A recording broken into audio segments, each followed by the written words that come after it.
sa Africa. Umaabot sa pasagan ng bungo kung makipagbakbakan. Hindi talaga nila, kaya kung ayaw niyo maniwala, eto.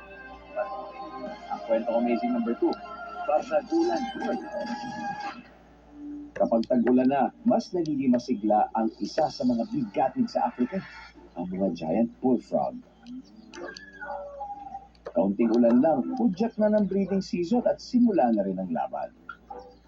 Sila ay mga sumo wrestler, umaabot ng 1.5 kilo ang bigat at ginagamit ang lakas para magkalaklay.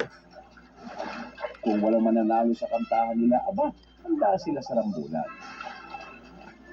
Matindi makipagbakbakan ng bullfrog. May kagatan, headbutt at balibagan para matakot ang kalaban at mapasagot ang kababaihan. Ang mga paa niya sa likod, kaya siyang italon ng hanggang 6 feet.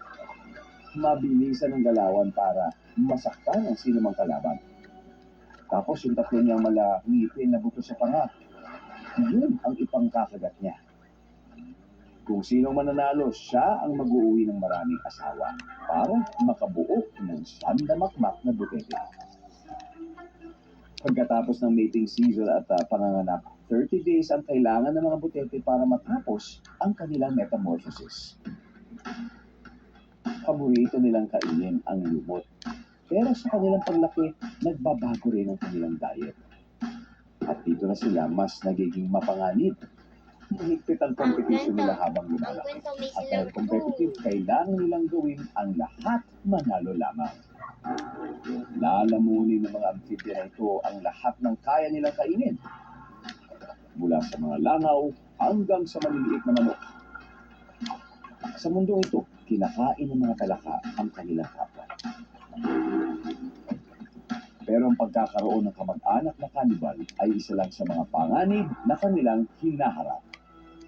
Ang mga hunter na bullfrog pwede rin maging target sa isang iglat o sa isang tuklaw.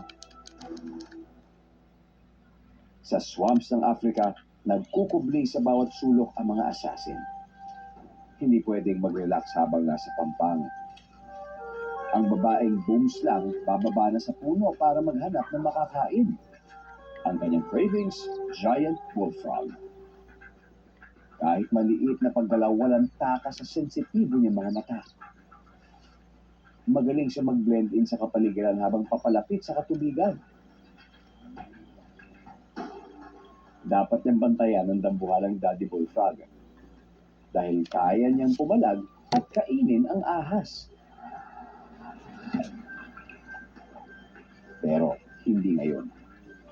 May maliliit na pang sa likod ng panga niya. At dahil di sa kalakasan, mumuyain muna niya ang biktima habang umi-epekto ang kanyang kamandag. Ang hemotoxic venom kakalap sa mga blood cell niya kaya mamamatay sa internal bleeding ang kanyang biktima. Sa bawat patak, ito ang pinakamalakas na kamandag sa anumang ahas sa Africa. Ang ganito kalaking huli, sapat na sa buong linggo. Mamaya makikilala na natin ang Africa's deadliest animal sa listahan natin ngayong gabi. Ako, kanino kaya matutundak ang corona? Sabi natin alamin. Ito pagbabalik na. Amazing Earth!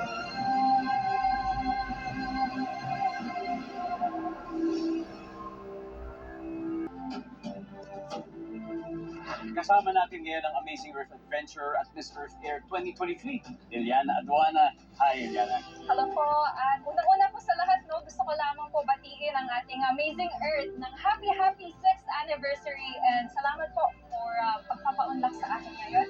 It's truly an honor po. Wow, thank you for being with us here in our 6th. Kamusta ang nag-adventure? Dalawa yun, nakala ko. Kaya nga.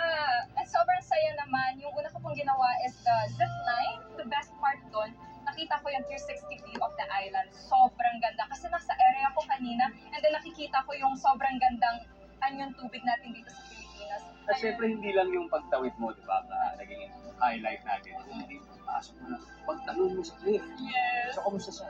Fun fact din po sa ating mga viewers, first time ko po din ginawa yung cliff diving ko sa buong buhay ko. And it's really such an amazing experience, lalo na nagawa ko dito ngayon sa Amazing Earth.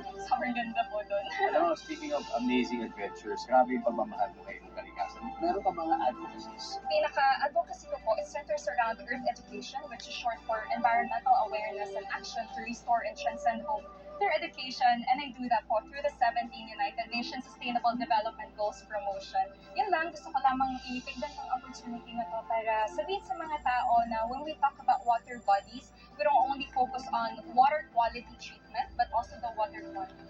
So, yun yung nakakatawa ngayon sa programa na ito and sa mga amazing adventure experience na ginawa ko kanina kasi I feel like I was able to also, promote my advocacy through that. And I wish you the best, di ba, sa iyong advocacy. And sana mas marami ka pang makausap at mas marami pang platform ang mabigay sa iyo.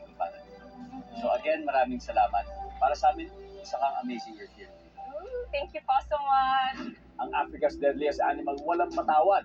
May top 2 finalists na nag-aagawan sa corona. Sino kaya magwawagi? Narito ang grand reveal dito sa Kwento Amazing #1.